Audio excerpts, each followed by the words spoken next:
এটা গদখালি। এখন বসে আছি একটা ছোট্ট টং দোকানে। এই সাইডে দেখাও, দোকানটা বন্ধ,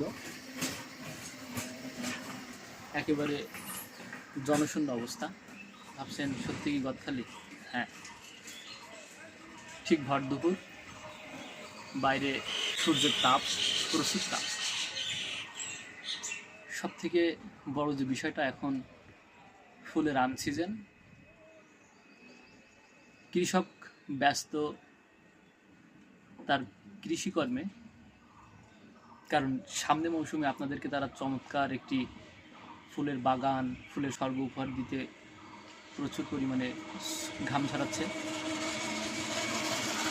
তবে এই মুহূর্তে গদখালি খুবই জনমানব শূন্য, বাগানগুলো ফুলশূন্য হয়ে পড়েছে, কারণ এখন অক্সিজেন। আপনারা চাইলে আসতে পারেন। এটা গদখালি। এখন বসে আছি একটা ছোট্ট টং দোকানে। এই সাইডে দেখাও, দোকানটা বন্ধ, একেবারে জনশূন্য অবস্থা। ভাবছেন সত্যি কি গদখালি? হ্যাঁ,